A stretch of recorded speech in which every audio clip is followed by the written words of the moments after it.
स्वागत है आपका हमारे आध्यात्मिक चैनल पर, जहां धर्म ग्रंथों से ली गई कथाएं आपको भक्ति, प्रेरणा और आत्मिक शांति का अनुभव कराएंगी। हर हर महादेव। मन और आत्मा को निर्मल करने वाले इस पावन श्रावण मास की प्रातःकालीन बेला में आप सभी श्रद्धालु जनों का अभिनंदन है। इस पुण्य अवसर पर हम श्रवण कर रहे हैं श्रावण मास की महिमा को, जो स्कंद पुराण में वर्णित दिव्य कथाओं के माध्यम से प्रकट हुई है। तो आइए आज श्रावण मास के दूसरे दिवस की कथा का श्रवण करते हैं और इस सुनहरे अवसर को अपने जीवन का पुण्य फल बनाते हैं। भगवान शिव कहते हैं, हे महाभाग सनत कुमार, तुमने जो श्रावण मास के विषय में विनम्रतापूर्वक प्रश्न किया है वो अत्यंत कल्याणकारी है। ऐसे श्रद्धा और भक्ति से संपन्न श्रोताओं के लिए मैं न केवल वही विषय कहूंगा जो तुमने पूछा, बल्कि जो अप्रश्नित रहा वो भी प्रेम पूर्वक बताऊंगा। हे मुनि श्रेष्ठ, मनुष्य को श्रावण मास में नियम का पालन करते हुए व्रत करना चाहिए, रात्रिकालीन भोजन यानी नक्त भोजन करना चाहिए और प्रतिदिन श्रद्धा से रुद्राभिषेक करना चाहिए। प्रिय वस्तुओं का त्याग करें, पुष्पों, फलों, बिल्वपत्रों से मेरी सेवा करें। यदि संभव हो तो 1 करोड़ शिवलिंगों का निर्माण करें और ब्राह्मणों को भोजन कराएं। श्रावण मास में किया गया पंचामृत अभिषेक, मंत्र जप, वेद पाठ और प्रत्येक पुण्यकर्म अनंत फल देने वाला होता है। व्रत और पूजन की विधियां: भूमि पर शयन करना, ब्रह्मचर्य का पालन करना, सत्य बोलना और जप तप में संलग्न रहना, शिव के षडक्षर मंत्र और गायत्री मंत्र का जाप, शिव की प्रदक्षिणा करना और नमस्कार अर्पित करना, पुरुष सूक्त का पाठ करना, ग्रह यज्ञ, कोटि होम, लक्ष्य होम और अयुत होम जैसे अनुष्ठान करना। जो मनुष्य श्रावण मास में एक भी दिन व्रत नहीं करता वो महाप्रलय तक घोर नरक में वास करता है। श्रावण मास मुझे अत्यंत प्रिय है। ये इच्छाओं से युक्त व्यक्ति को अभिलाषित फल देता है और निष्काम को मोक्ष प्रदान करता है।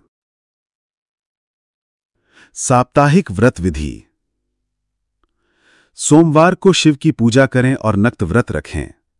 मंगलवार को मंगला गौरी व्रत करें। बुधवार और बृहस्पतिवार को बुध और बृहस्पति व्रत करें। शुक्रवार को जीवंती देवी का व्रत करें। शनिवार को हनुमान और नरसिंह व्रत करें।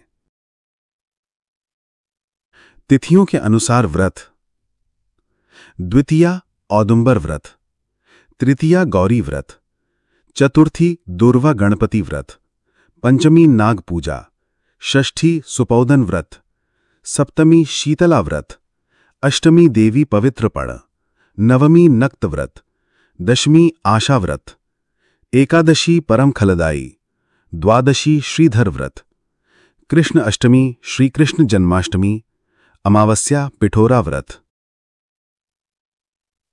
तिथियों के देवता: प्रतिपदा अग्निदेव, द्वितीया ब्रह्मा, तृतीया गौरी, चतुर्थी गणपति, पंचमी नागराज, षष्ठी कार्तिकेय, सप्तमी सूर्य, अष्टमी शिव, नवमी दुर्गा, दशमी यम, एकादशी विश्वदेव, द्वादशी विष्णु, त्रयोदशी कामदेव, चतुर्दशी शिव, पूर्णिमा चंद्रमा, अमावस्या पितृ। जिस देवता की जो तिथि हो उस तिथि में उसी देवता की पूजा करना विशेष फल देने वाला होता है। अगस्त्य मुनि का उदय और सूर्य पूजा: श्रावण मास में जब सूर्य सिंह राशि में प्रवेश कर 12 अंश पार कर जाते हैं तब अगस्त्य मुनि का उदय होता है। इस समय से 7 दिन पूर्व ही अगस्त्य मुनि को अर्घ्य देना चाहिए। इस मास में सूर्य देव गभस्ती नाम से पूजनीय माने जाते हैं। श्रद्धा के साथ उनकी उपासना करनी चाहिए।